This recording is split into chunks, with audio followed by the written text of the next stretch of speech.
South ఇండియాలోనే అతి తక్కువ ధరలకే రత్నాలందించే ఏకైక సంస్థ 6JVR.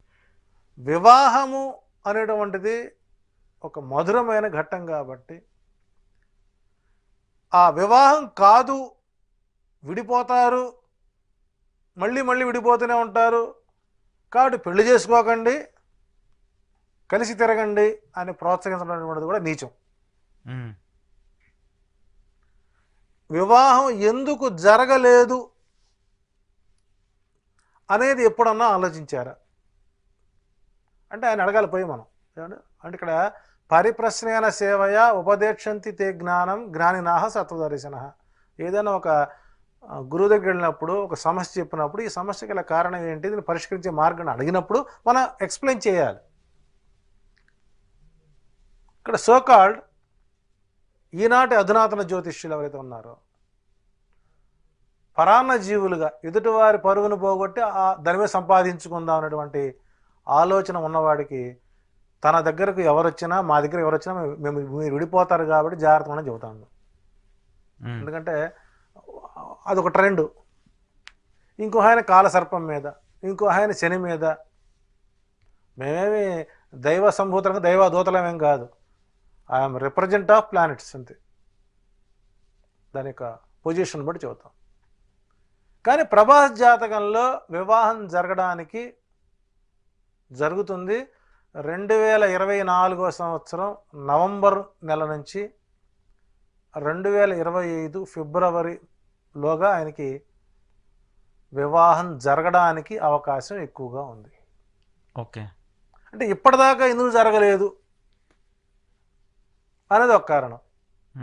ఇక్కడ ఈ జాతకుడికి అష్టమంలో చంద్రుడు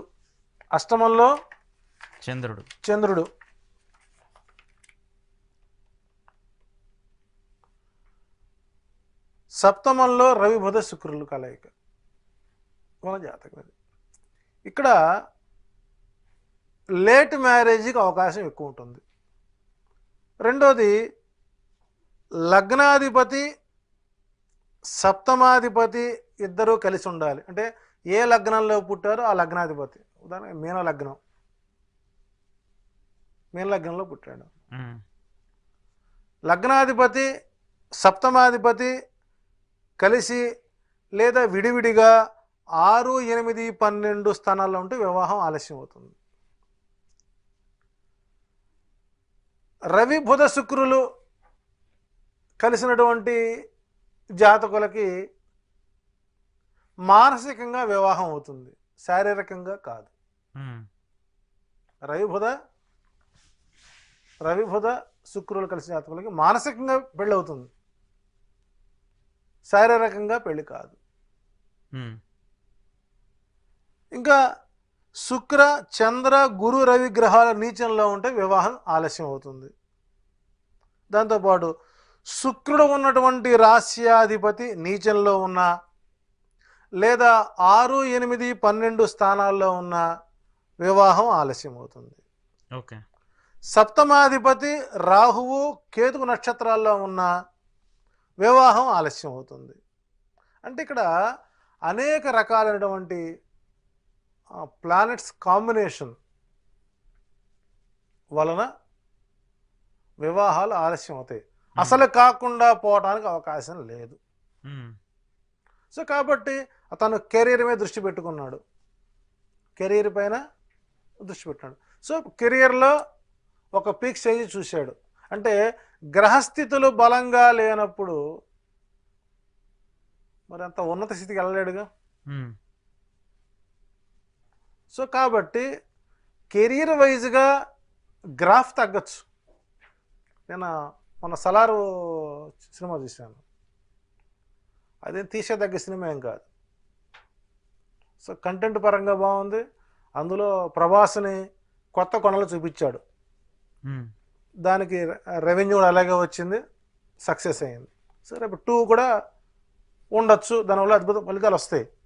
అంటే ఎప్పుడైతే బాహుబలి 2 అయిపోయిన తర్వాత అతని సక్సెస్ అనేది లేదు. సో ఆ టైంలో పెళ్లి చేసుకోవడానికి ఏవో కొన్ని కారణాల వల్ల ఆగినా కూడా సో ఫర్దర్ సక్సెస్ అయిన తర్వాత పెళ్లి చేసుకునే ఆలోచన ఉండొచ్చు. ఉమ్, సో ఎనీవే ఇక్కడ ఈ జాతకంలో ఈ వీరి వ్యక్తిగత జాతకంలో 2024 నవంబర్ నుంచి ఫిబ్రవరి మధ్యకాలంలో వివాహం జరగడానికి అవకాశాలు ఎక్కువ ఉన్నాయి. అది కూడా సేమ్ క్యాస్ట్ అయితే అయ్యే అవకాశాలు లేవు. ఉమ్, ఓకే. రెండోది ఇంకా చెప్పాలంటే నదీ పరివాహక ప్రాంతం అటు రాజమండ్రి కానీ కృష్ణానది కానీ ఎక్కువగా కృష్ణానదికి సంబంధించినటువంటి వారితో వివాహం జరిగే అవకాశాలు ఉంది. లేకపోతే నదీ పరివాహక ప్రాంతం గోదావరి ప్రాంతం నుంచే జరిగే వస్తుంది. అట్లాగని చెప్పేసి ఏమి సినిమా రంగానికి చెందిన వాళ్ళైతే చేసుకోడు. ఉమ్, అంటే ఇక్కడ ఈ జాతకంలో సేమ్ ప్రొఫెషన్లో అయితే మాత్రం వివాహం జరగదు. ఉమ్, 100% 24-25 ఉగాది మధ్య ప్రభాసికి వివాహ గడియలు ఆరంభం అవుతాయి.